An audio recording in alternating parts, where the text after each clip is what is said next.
For those of you that know or have been watching any of my videos whatsoever, which is not very many at the moment, I was 253 pounds and I have lost over 70 pounds in order to join the United States Marine Corps.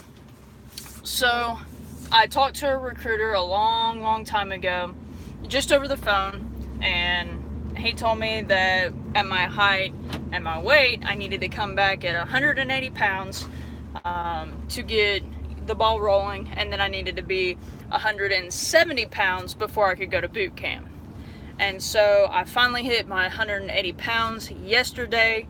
I called him up, and I actually called him a couple days before because I knew that I was going to be 180, and I set up a meeting. So that's one thing that you definitely want to do whenever contacting a recruiter. You definitely want to set up a meeting because they're super busy.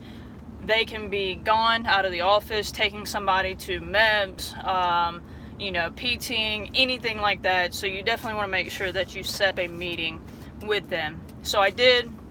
I walked in, I talked to him, I told him what I weighed, my height, as far as I knew. And when I say that, as far as I knew, apparently I used to be 5'9", which is 69 inches. And in order for me to go to boot camp, like I said, I had to be the 180 to get things rolling, 170. He actually measured my height yesterday, and I lost an inch. So apparently with me losing a whole bunch of weight, somehow I've actually lost an inch in height. And so I'm now 5'8". That changes things a little bit. And he actually told me, I don't know if they updated the weight standards or something like that, but in order for me to go to MEPS, I have to be 174 pounds at max. So I actually have to, when I am there at MEPS, I have to weigh 174 pounds. If I weigh any more than that, I have to come back in a certain amount of days per pound. I think what he told me, it was like 4 or 5 days per pound. So if I weighed 175, I need to be 174. I had to wait 4 or 5 business days before I could go back to MEPS because of that 1 pound. I guess they do it so that way they give people the time to safely lose the weight. Keyword safely, because somebody can lose a pound in 1 day, no problem, but they want it to be done safely. I would be able to, if I would have already had my paperwork done, that he would actually be able to ship me to boot camp at 180. So I find that really funny that I have to be 174 to go to MEPS, and I have to be, or the max that I could be is 180 in order to go to boot camp. I'm not doing that. I don't want people to think that I'm going to do that. I am continuing to lose weight. I actually woke up this morning, I'm 179, and I'm actually going to go to MEPS when I'm actually 170, just because I don't want anything to get in my way. With him telling me that if I, for some reason, weigh over a little bit there, I have to come back. I don't want to do that. I want to make sure I am down, just in case their scale weighs differently than mine, because there are different scales, So, with that being said, tips that I want to give you guys, I think I'm going to make for another video. You know what? I'll just go ahead and do it now and probably update the title. So, some tips on going and talking to a recruiter. I found, one, they like determination. Both of them that I talked to, I'm not going to give their names, but both of them that I talked to were very surprised that I have stuck to it and lost this weight.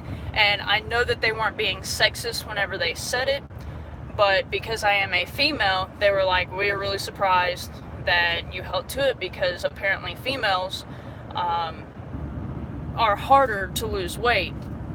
They asked me how long. I told them pretty much since October 2017, which is mostly true. That I went from this. I was actually a little bit less. I was like 240 something, I think, in October. So it wasn't exactly, I had already kick-started the weight loss in October and in September, but it really did take me that long to make this big of a change.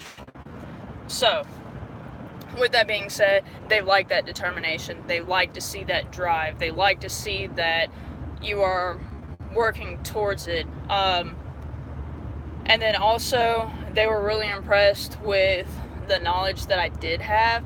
They asked me questions.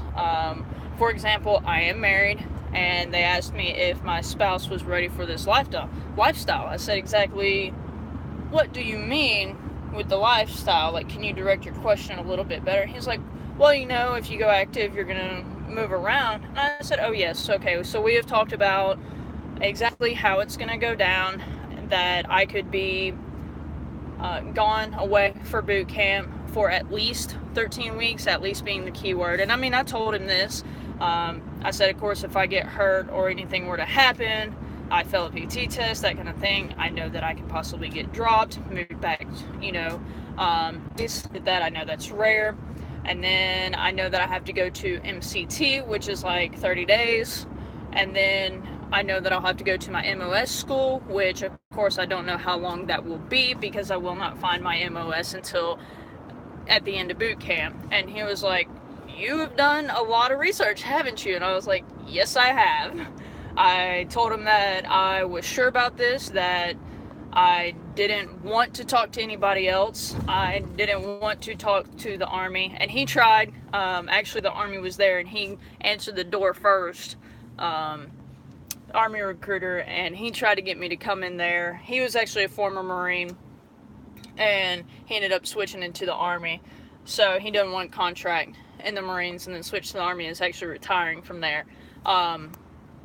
But yeah, so they were really impressed that I knew that what I was talking about. They were really impressed that I was determined, that I'd done my research, and they were actually, I feel like they were more compelled to be honest with me as well, because I had done so much research. He was straight up honest with me. He said, if you are not a determined person, and the fact of getting your butt kicked and being pushed doesn't excite you, or you don't like the thought of that, the Marine Corps is not for you. And I said, I was 253 pounds. And he started laughing. And I was like, no, I'm ready for this. Like, I want to be pushed. I want to conquer the best of the best first. Well, when I say best of the best, I mean obviously not recon or spec ops or anything like that. Don't get me wrong. Like, out of the branches, the Marines are supposed to be the hardest boot camp, the hardest ones, the most strict, the ones that get all the shit. That's what has been construed out there by everybody. I was like, no, I want to conquer the best first, and if for some reason I hate it, I was like, I'm going to be honest with you. I want to do 20 years. But I know that that is very rare in the Marine Corps. And if for some reason I absolutely hate it, I will do my contract. I will do the best that I can. Give 100% throughout my contract, because what I'm going to do is I'm going to move my happy ass right on over to the Navy or the Air Force. And I will do my retirement there. And he started laughing, and I was like, I got a backup plan for my backup plan. I was like, and if, for some reason I can't switch over, I was like, I want to get the training here, the knowledge here. I'm going to take what I've learned from the Marine Corps, and I want to apply it to the outside world and actually have a career and everything like that, which is why I'm picking the MOS fields that I am picking. So he was definitely excited. Another thing that you want to do is you want to go ahead, you want to locate your high school diploma. If you don't have it, you want to have your birth certificate, and you want to have your social security card. Now, with that being said, if you have any dependents, so if you have a spouse and you have a kid or anything like that, you want to have your marriage license, your spouse's birth certificate, and your child's birth certificate as well. So that's something that you want to go ahead and find, so that way there's no hiccups whatsoever when you're going, and you just don't want anything to hold you back. So that was pretty much my first visit with them. I'm going to a pool function on Saturday with them. They actually host PT there Tuesdays and Thursdays, so I'm going to be going to those from now on. And we're going to get me down to the 174, and I'm going to go to MEPS, and I'm going to let you guys know exactly when I'll be leaving for boot camp. I will also let you guys know how my next recruiter visit goes and how my MEPS are. Not a lot of videos with female Marines, first of all, and then also gay female Marines. And with that being said, not that I have found anyway, with that being said, I want to be one of the first ones. As you can see, I have a short haircut. You can tell that I am gay, and I will let you guys know exactly how this plays out. If they treat me differently, if they, you know, do anything differently towards me, I'll let you guys know.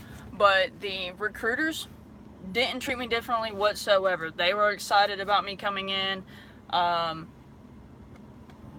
They actually met my wife and everything, and I mean, there was no issues, there was no questions about it. The only question that they had is that we had a child, or we do have a child, and the only question that they had is, was she mine, and could we provide documentation for custody and stuff like that, so that way she can get on my insurance and things like that. That was it. That's all. They asked if I had a marriage license, if it, like, you know, obviously if it was legal and everything, like if we were legal, not just saying that we were married. But yeah, so they did not treat me differently whatsoever. I really appreciate that. But yeah, that's my first visit. That's the tips that I have at the moment for you guys. I will keep you updated. I will let you know when I'm going to MEPS. I will let you know the process. Oh, really quick, to let you know about MEPS, since I'm 27, I have to take the ASVAB and I have to pass the medical portion. So it will be a 2-day event planned for that. You will have to go to the recruiting office. You'll take a shuttle bus. The recruiter will take you down to MEPS. You'll go to MEPS, do your ASVAB. Once you do your ASVAB, then you'll take a shuttle bus to a hotel. They will pay for the hotel. You'll stay there. Take a shuttle bus back to MEPS, and then you'll do your medical portion, and you'll take a bus or the recruiter come and get you from MEPS and bring you back. So it is a 2-day event. Keep that in mind. For now, I'm going to go get my hair cut. Y'all take it easy. Peace out. I'll let you know about anything else.